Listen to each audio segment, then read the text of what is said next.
Hello everyone, আমি রিয়া। আমার একটা নতুন মিনি ব্লগে তোমাদের জানাই অনেক ওয়েলকাম। তো ব্যাঙ্গালোর থেকে যখন বাড়ি আসি তখন বলেছিলাম যে আমরা ট্রেনের মধ্যে বিরিয়ানি কিনেছিলাম।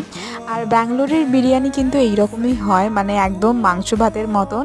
আমাদের এখানকার মানে কলকাতা স্টাইল বা হায়দ্রাবাদ স্টাইল এখানে ওই রকম বিরিয়ানি পাওয়া যায় না। নিচে রাইস থাকে, উপরে একটা মাংসর তরকারির মতন মানে ঝোলের মতন থাকে।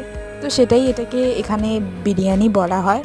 তো ট্রেনের মধ্যে কিনে আমার দেখে সত্যি বলতে খেতে ইচ্ছা করছিল না, তাও বর ১ চামচ মানে জোর করে দিয়েছিল। খেয়ে একদম মুখের স্বাদটাই চলে গেল, মানে এতটাই বাজে খেতে যে কি বলবো। মাংস ভাত তো এর থেকেও দারুণ খেতে হয়। তো যাই হোক, বেকার মাংস ভাতের সাথে এই খাবারের তুলনা করে লাভ নেই। তো যাই হোক, সুন্দর একটা ভিউর ফিল নিতে নিতে আমরা যাচ্ছিলাম ট্রেনে করে। আর তারপরে তো আমার ঘুম পেয়ে যায়, আর ট্রেনে তো সারাটা দিন আমি ঘুমিয়ে ঘুমিয়েই আমার কেটেছে। তো চলো দেখা হচ্ছে নতুন একটা ভিডিওতে, ততক্ষণের জন্য টাটা, থ্যাঙ্কস ফর ওয়াচিং।